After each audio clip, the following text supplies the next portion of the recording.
Hello mga kalitsyogas! Sa video na ito, tuturuan ko kayo kung paano mag-mix ng nutrient solution at kung paano i-adjust ang pH bago nyo ilagay ang mga lettuce nyo sa system. Simulan natin sa pagkuha nyo ng tubig sa mga gripo o kaya sa mga poso nyo. At syempre, handaan nyo na rin ang nutrient solution na gagamitin nyo. Para sa mga beginners, may re-recommend ko nga pala ang NutriHydro. Syempre, dapat may takalan kayo para eksakto ang nutrient solution na ilalagay nyo sa tubig. Ang nutrient solution pala ay may tinatawag na A and B.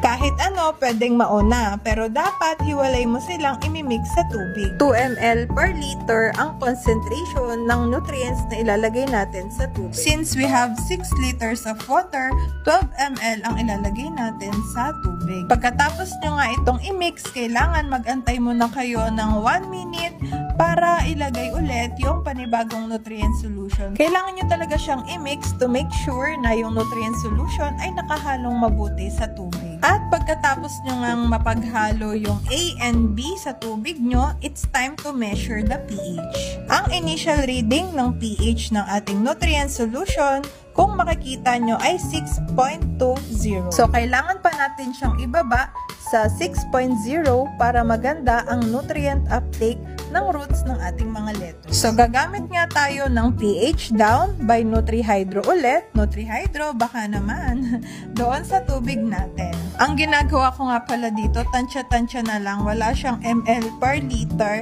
So, nakadepende po siya sa pakiramdam nyo kung kailangan madami or konti yung pH down na ilalagay nyo doon sa tubig. So, as you can see naman, napababa na natin yung pH to 6.04 na saktong-sakto lang sa magandang pagtubo ng ating mga lettuce. At itong ang nutrient solution ay dadalhin natin sa ating greenhouse para ilagay sa mga seedlings natin. So, ganun lang po kasimple ang paggawa ng nutrient solution na siyang pataba ng ating mga halaman kapag nag-hydroponics po kayo. Sa mga gustong mag-hydroponics, nilagay ko na po sa basket yung pH down at yung nutrient solution. Happy farming mga kalitsyogas!